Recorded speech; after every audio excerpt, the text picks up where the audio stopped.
Signs of the Southland for Monday, March 16th, 2026. This is your weekly dose of Georgia Tech numbers and words. It's a two-man booth today. My name is Akshay Easwaran, and joining me, as always, is Mr. Jake Grant. Mr. Grant, it's somehow hot and cold today. What say you? Yeah. For everyone in Atlanta, I hope you stayed dry this morning. For those that don't know, it was very stormy this morning. You see, it was a tornado watch too. I feel like that's kind of unusual to not even I guess wake up to at 5 in the morning or whatnot. But yeah, now it's chilly, and I'm sure there'll be springtime again here in a couple of days. But yeah, no, it's cold enough to freeze tonight. So that's feels like it's late in the year for that. March It's 16th. it's fun to see like 70 degrees on the thermostat or like on your phone, and then also see freeze watch right underneath it. That's just delightful, Well, truly. and the not I completely blanked on what I was going to say. It's been a long day, but we're here. Oh yes, we've needed the rain. That's what I was going to say, and we got a glorious Saturday, an absolutely incredible Saturday in Atlanta.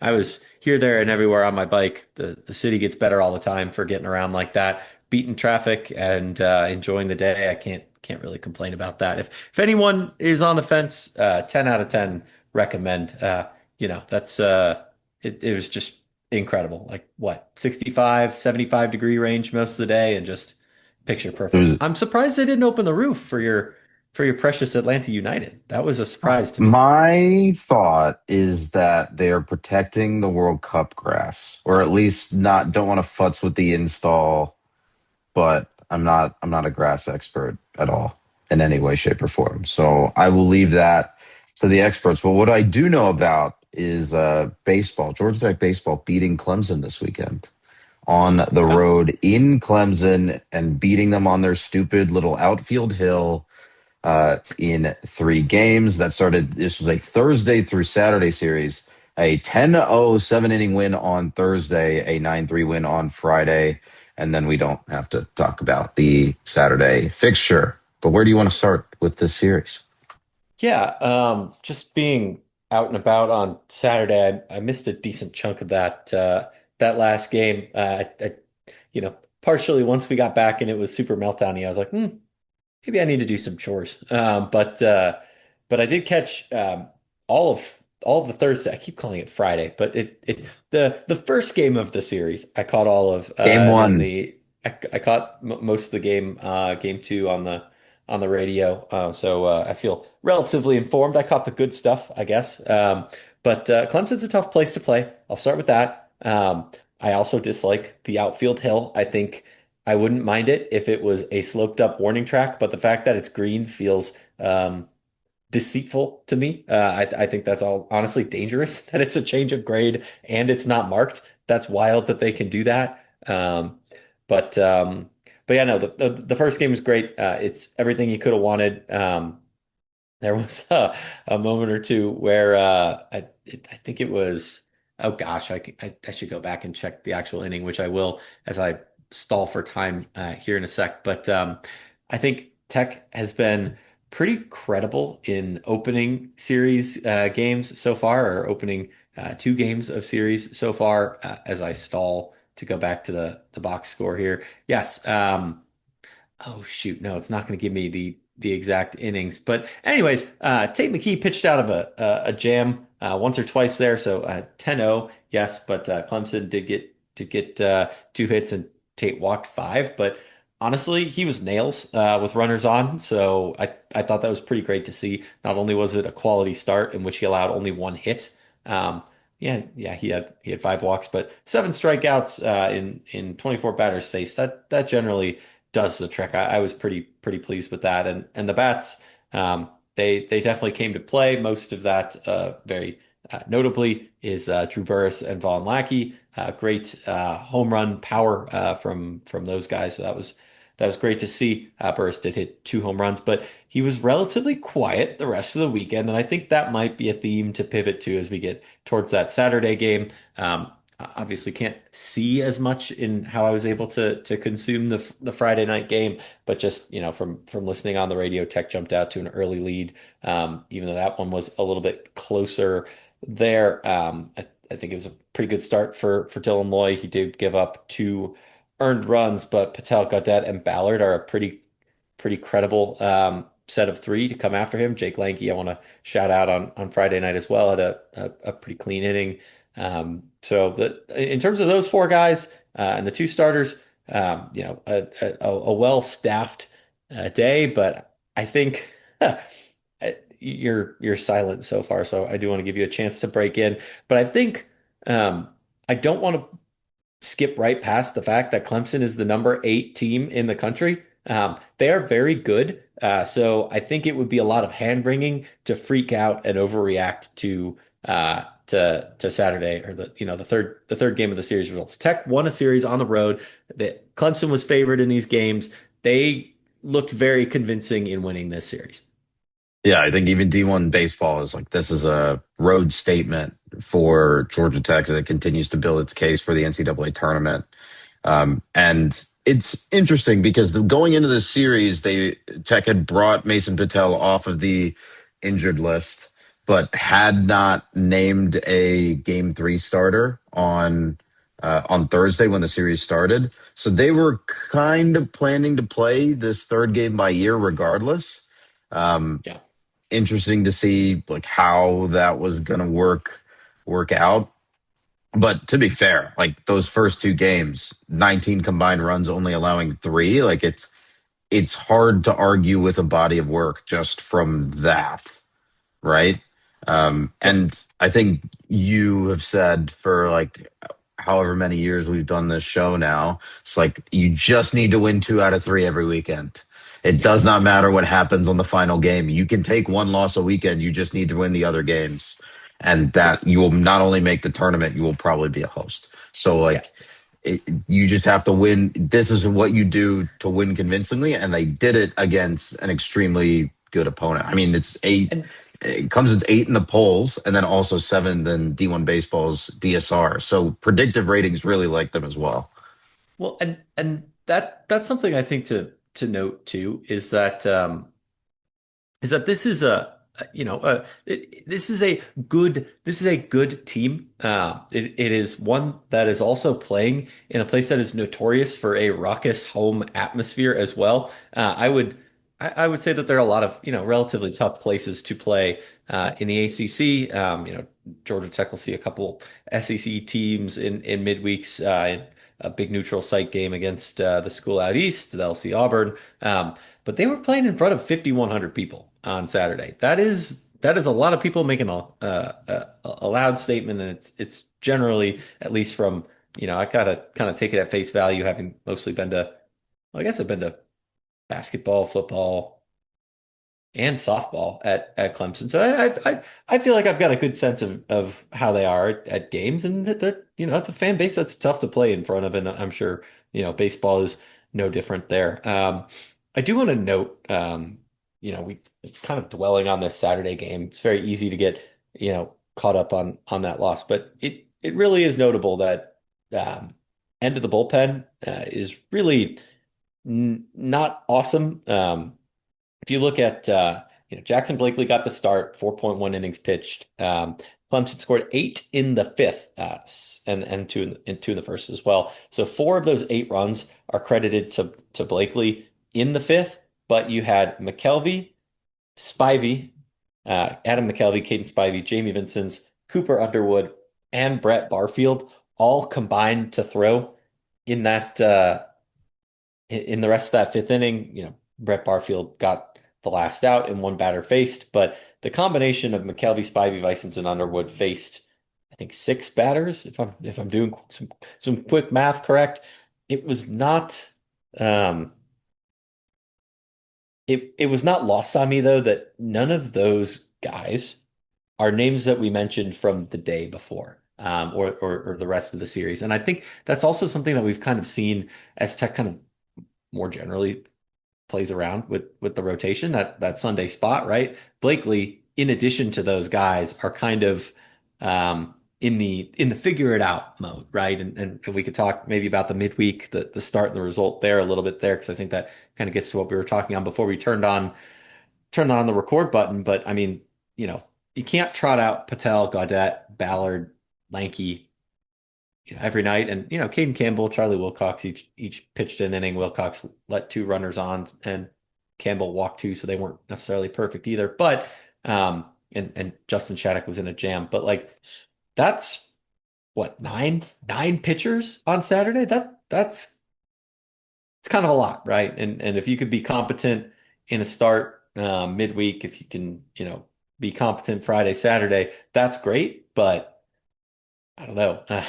Yes, it's a team that's going to hit a lot, and 7 runs is nothing to scoff at. But if you're giving them 8 in 1 inning, that's going to be tough. And Clemson's very good, but you're going to be seeing good teams in the ACC slate, and you're going to be seeing good teams in the postseason as well.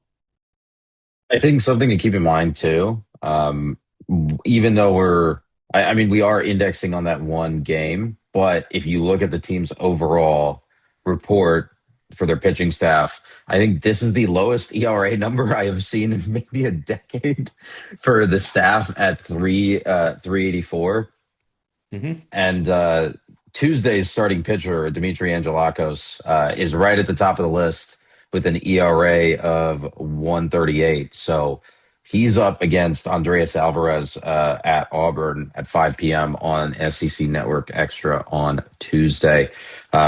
Alvarez is right around the same posting on the ERA, 137, but posting a 326 BABIP. So that's something to keep in mind, is that a lot of those balls that are in get put in play, he's allowing a lot of those in play. Um, and hitters are definitely making him pay for it.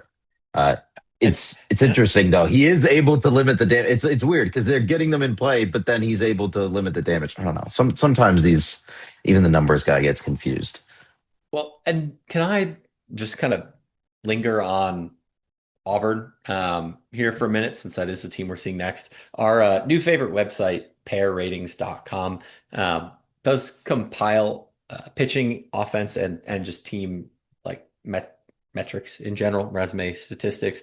Um, Auburn's offense is not necessarily world beaters. They've got a pretty good batting average. They've got a pretty good on base percentage, both in the top 30-ish, but they're 59th in runs per game. They're 57th in slugging. Their ops is 41st, right? So that tells me it's a competent offense, but it's their pitching. K to walk, number one in the country, FIP, number one in the country, strikeouts per 9 innings, number nine in the country. They're top 15 in both ERA and WHIP. Even if those are just acronyms to you, that should translate as very good pitching. I am interested to see what Georgia Tech's unstoppable force of hitting looks like going up against, a really pretty darn good seeming pitching staff here in this game this week. I'll add to that. Auburn is 17-2. They are third in D1 baseball's RPI overall. And their Yeah, non-con RPI is eighth overall. They are also two in the Diamond Sports ranking overall, and ranked fourth second. in So, pair too. So, and this is a really, really, really good baseball team. in terms of some familiar faces and results that jump out, they did go to extras in a game against Youngstown State, but came back to beat them in run rule the next day in their opening in their opening weekend. They got blanked by Cincinnati in a midweek. They've played and beaten Florida State and Louisville. They beat West Georgia, but only 4-3. Maybe something to keep an eye on there. They went to they won a series, I should say, against Nebraska. Some other, non-con type of action in there, and they did just sweep Mizzou this weekend. One of those games went to extras. That was a 4-3 win on the road, but it is a road sweep. So certainly not nothing there, but Tech comes to town in Auburn tomorrow night, and I believe Pair has Auburn favored, but by less than a run. So should be pretty close there. It's time for playoff baseball. It really is going to feel like playoff baseball in mid-March. So I'm looking forward to it. Tech follows that up with a weekend series at Pittsburgh. That's Friday, Saturday, Sunday for a change, and that's 3 p.m., 3 p.m., and 1 p.m. as your first pitch times. Fascinating 3 p.m. Friday start time. I don't know if that's a misprint on the website or not. Can I just take a second to talk Pitt for just a minute? They have been pretty sneaky good this year, top 50 in pair, but in terms of, Georgia Tech favored, by all means, pretty good, but they are currently sitting at 14-4 overall. They won their first weekend in ACC play. That was against Stanford, but that was on the road at Sunken Diamond. Um, a lot of big run games for them, but their offense has been, I would say, fairly credible.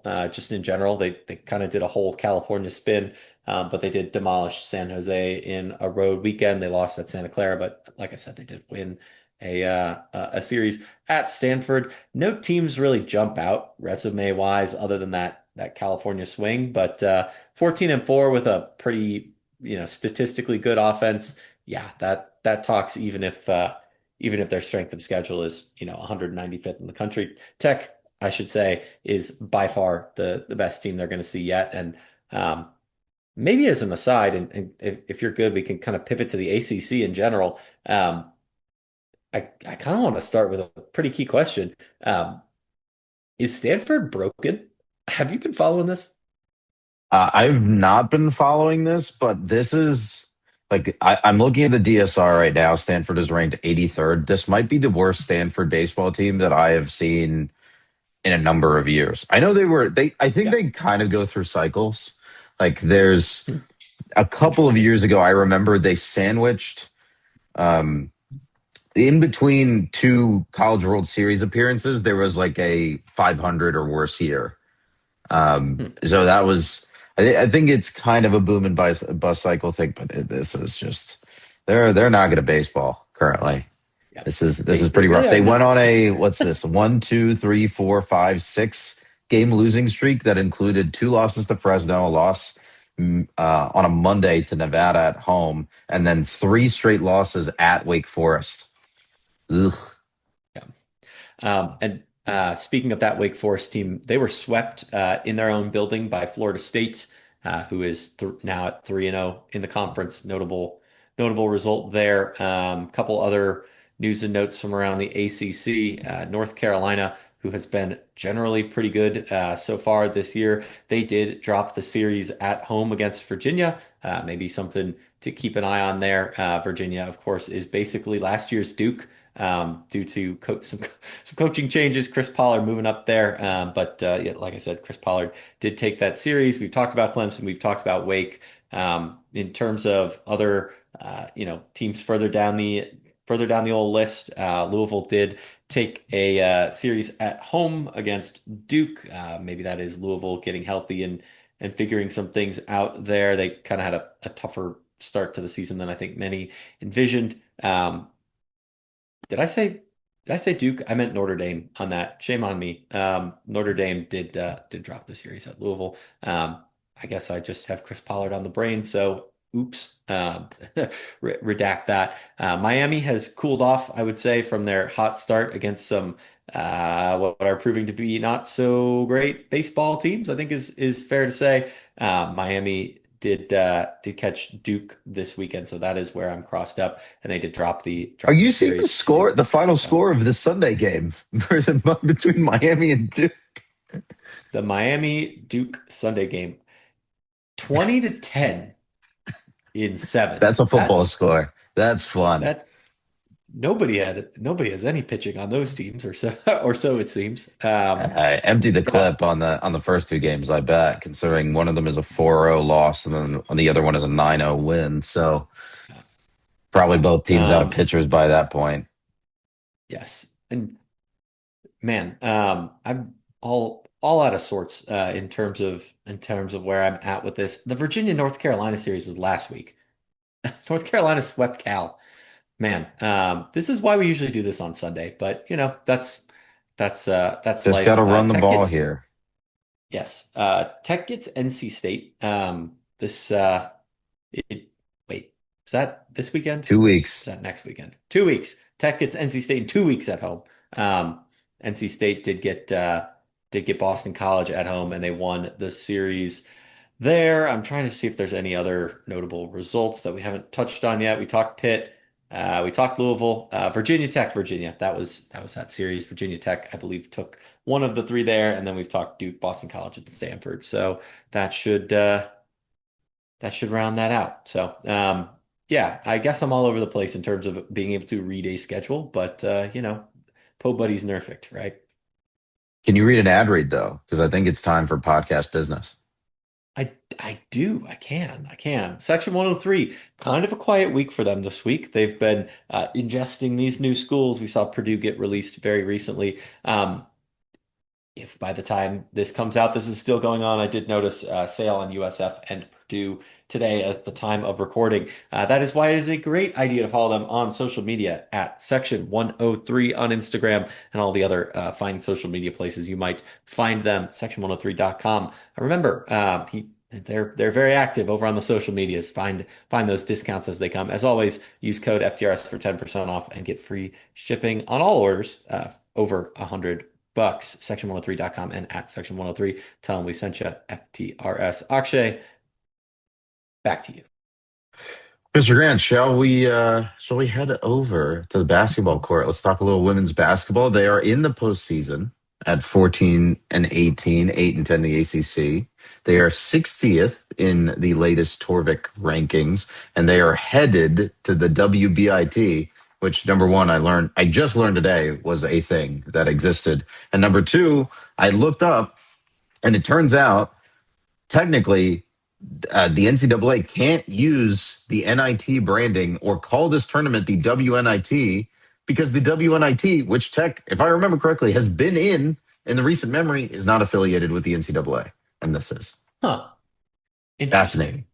Fascinating. So the WBIT, all roads lead to Wichita, Kansas. Tech will start its journey on Thursday, the 19th. They will start versus Kansas State, which is 53rd in the Torvik rankings. Torvik actually has Kansas State favored by 4. As far as I could tell, and I hope I'm not quoting the men's tournament on this, Kansas State lost in the semifinals to the number one seed of the Big 12 tournament, excuse me, to number one seed TCU, and then the winner of this game versus Tech and Kansas State will play the winner of Cal versus Santa Clara. So fun stuff. It's fun. I Hey, mean, they earned it. ACC Like, foe. look, this is fun. I'm very intrigued by number one, the matchup, and number two, like this is a team on the rise that put together a very good season despite it being like a down to the studs rebuilding year.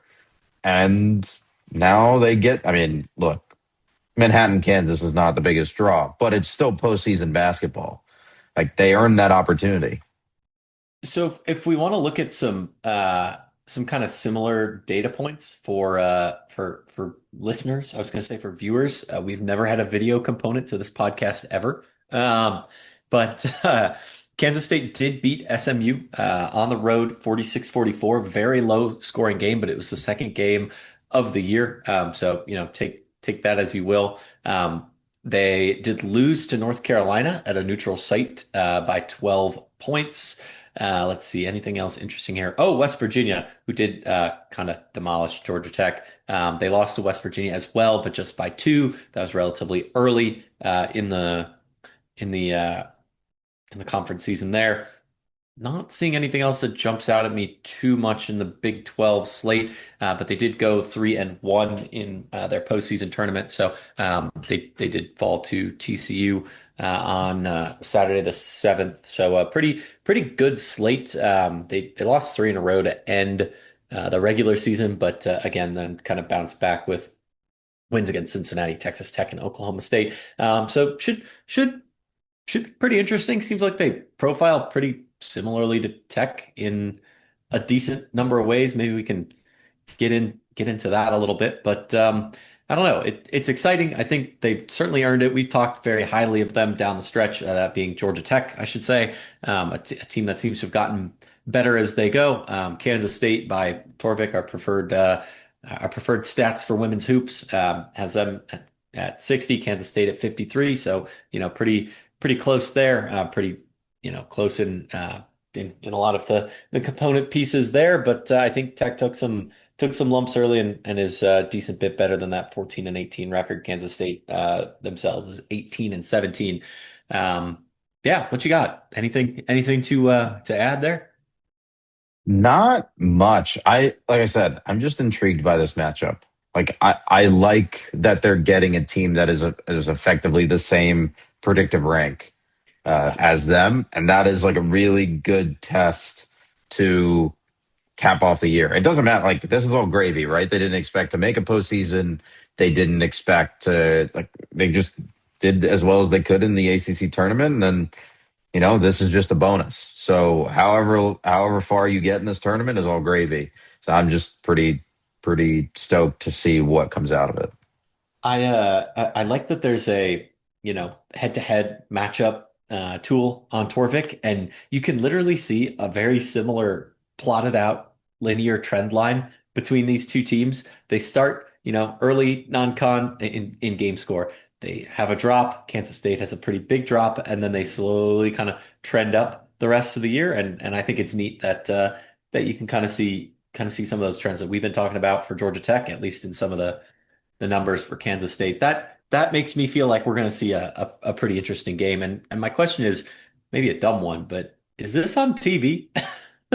ESPN Plus, I believe. ESPN owns Okay. the rights because it's a NCAA postseason tournament that's not men's basketball or the CFP.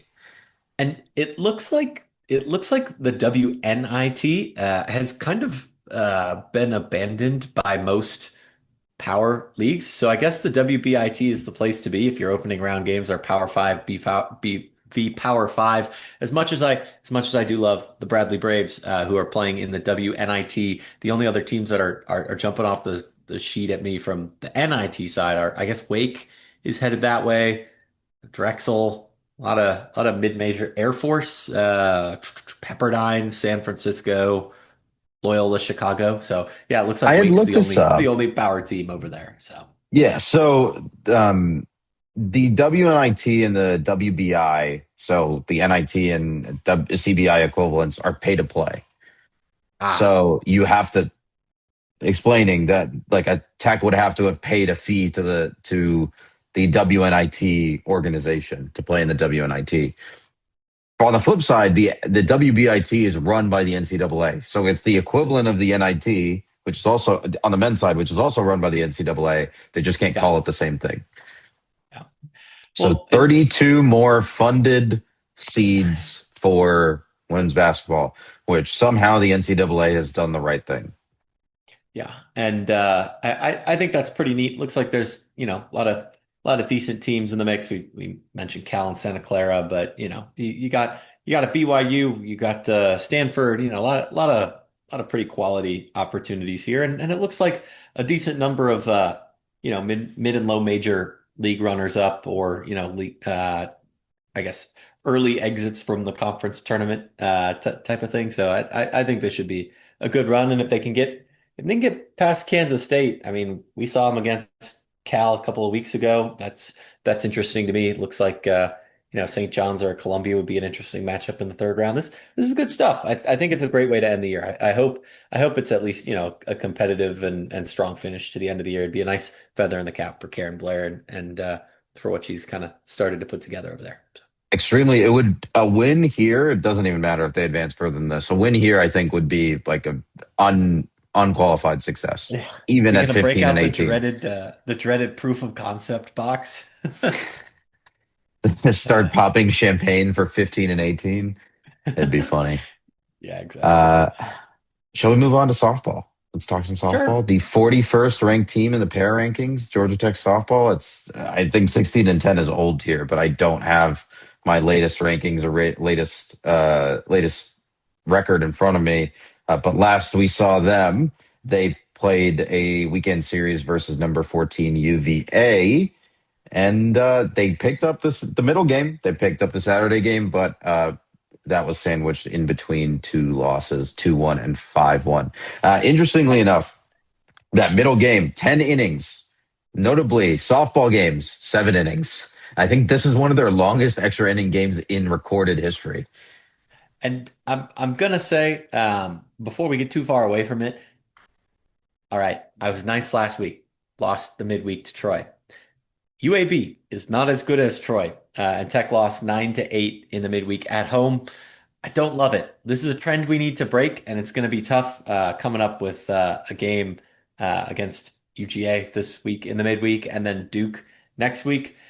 Gotta start controlling the controllables and winning the games that are on your schedule. So I think winning a game against a very good Virginia team is great. 10 innings or not, I think it's kind of like we talked about the Clemson close loss. This team losing close against Virginia.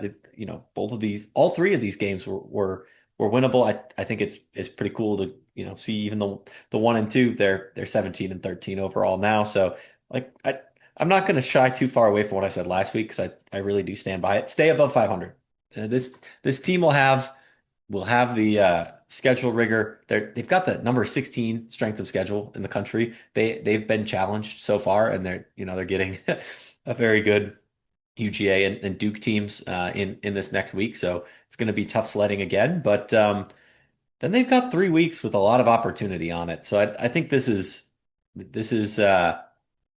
certainly an interesting time, which sounds kind of non-committal on my part, but stop losing midweeks to mid-major teams. But good job being very competitive on these weekends. I think again, 1 and 2 against Virginia on the road. Gosh, I mean, I don't think past Tech teams would have won this one games or kept them close. I guess across all three games is probably a more charitable way and more accurate way to put that. Is that fair? I think this team is also doing a good job of like only staying on the bubble. Like they won't Yeah, move off the bubble into safely in. They won't move off the bubble into completely out. They're just yeah. staying on that at-large bubble. And I think it's the prognostication that we did in January is continuing to be accurate here. That they are Yep. going to have to keep winning the games that they should in order to make their resume competitive enough to make it into the tournament. Right now in DSR, they're 41st. And it's funny because I searched Georgia Tech and they are Troy and UAB's best wins on the Yep. board, and also somehow Clemson and Virginia's best wins.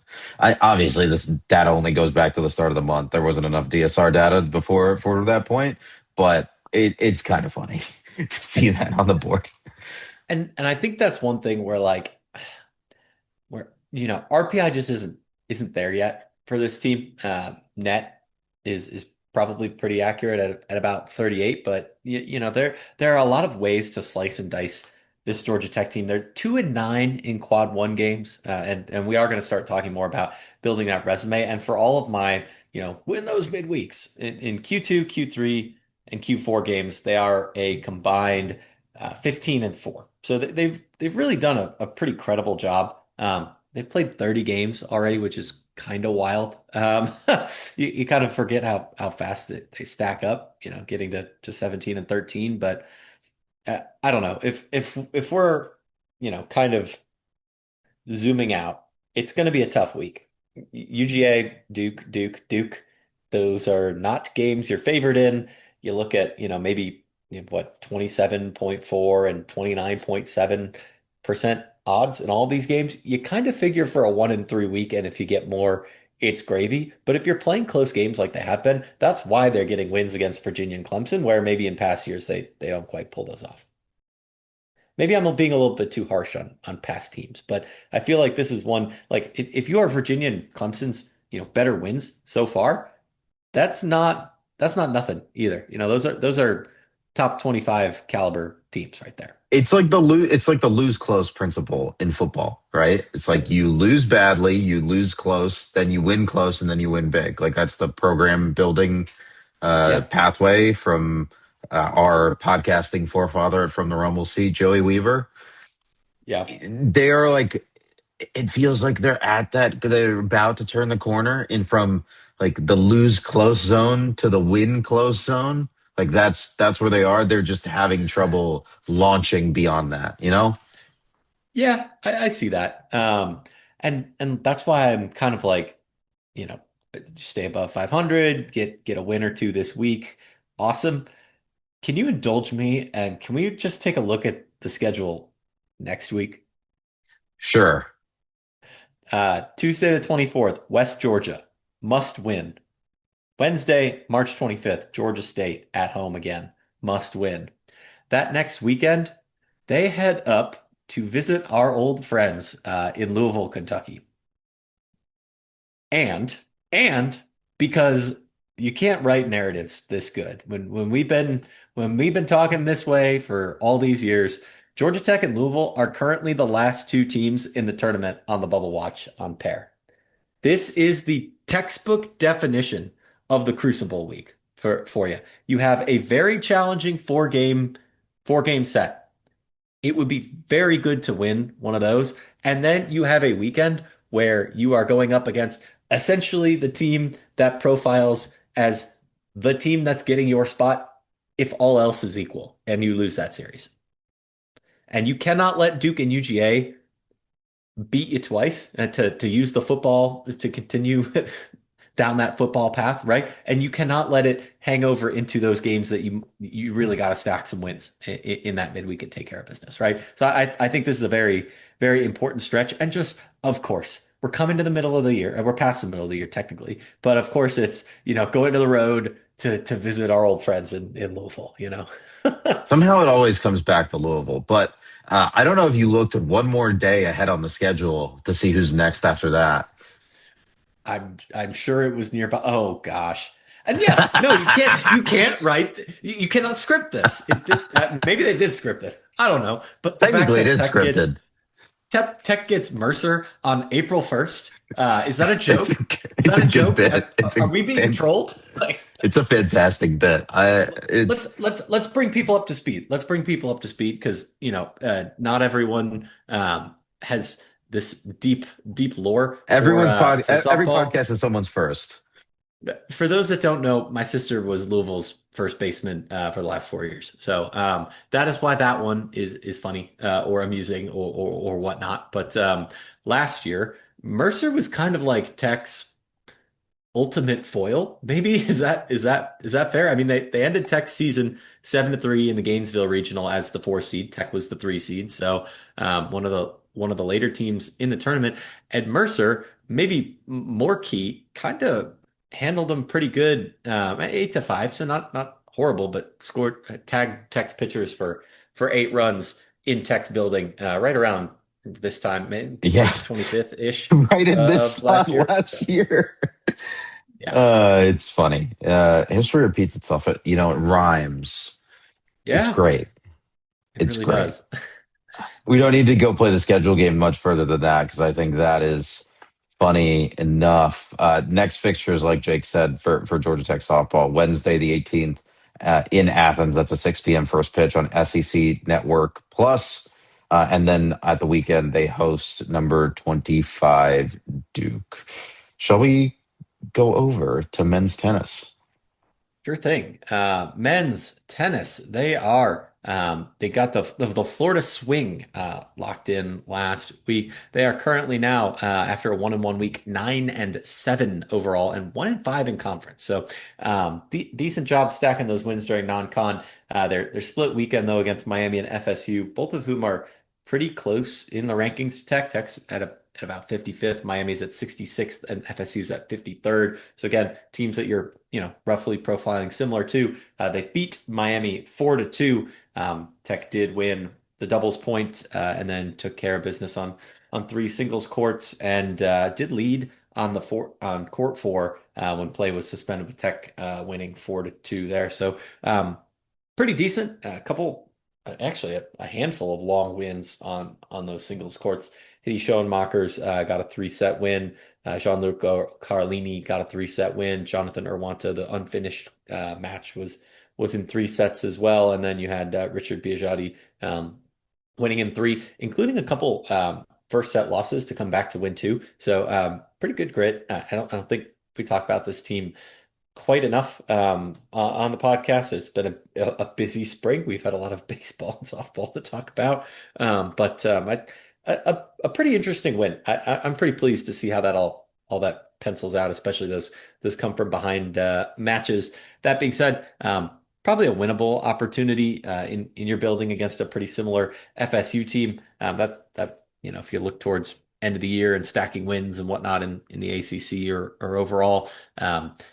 Little tough to lose to FSU. Tech did drop the doubles point. It's 6-3 and 6-4, but Christophe Clement and Hidde Schoenmakers did win were unfinished and trailing on court one. I'm going half blind. Tech again had a couple unfinished matches, so might have been nice to get some wins there, but Florida State kind of just generally took care of business. They'll get number 49 Duke and number 65 UNC next. Again, those are two great opportunities. Getting a win against both of those teams would be really nice, but at least one. But those are on the road, so going to be maybe a little tougher sledding. I'm shocked to see Duke and UNC tennis teams ranked this low. I mean, Tech is right around what, Yeah, 52. So yeah. to be above noted wine and cheese schools and wine and cheese sports schools, Duke and UNC in a sport is cause for celebration, but also deep fear of of Yeah. I guess they're only above one of these, but you get what I'm saying. But yeah, Friday the 20th at Duke, and then Sunday the 22nd at UNC. Quickly talking about the women, they swept Virginia Tech. Really good work on the doubles courts. Basically pulled out or dropped court one, but picked up wins on two and three, and then only needed the three singles courts. Pick Tally Licht, Sabra Dozier, and Eleni Karantalia with your three wins there in straight sets for all of them. And it's notable too that number 58 in the country, Alejandra Cruz, was winning unfinished, and Given Roach was winning on court three and was unfinished as well. So yeah, good to see, and good result there. Yin and yang though with the Virginia schools because number 21 UVA came to town and then Tech lost 4-1.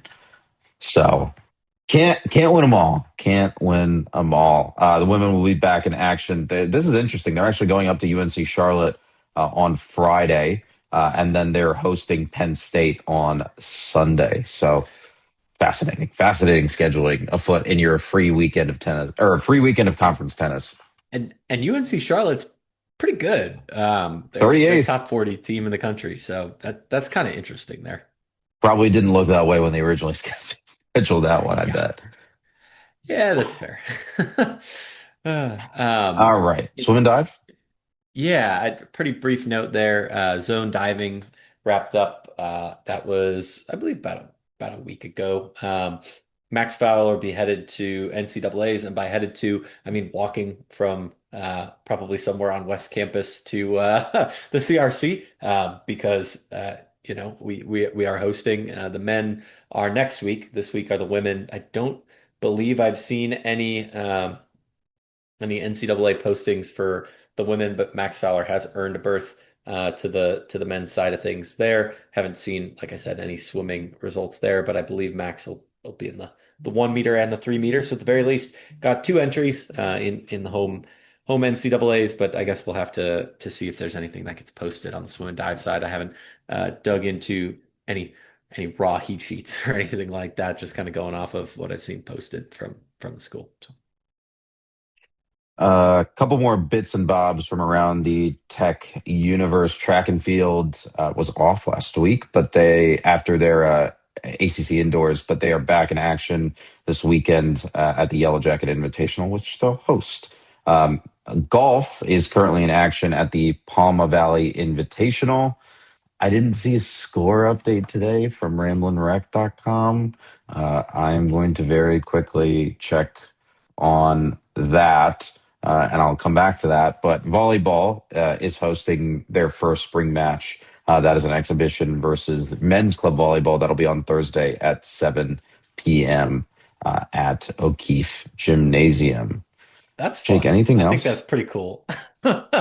In terms of other news and notes, I can't think of anything too much. I was trying to think if we saw any news. I'm still in the oh man, what a big result construction and development wise from that big AE building news that we talked about last week. But time's flying, man. That was already a week ago. So old news now.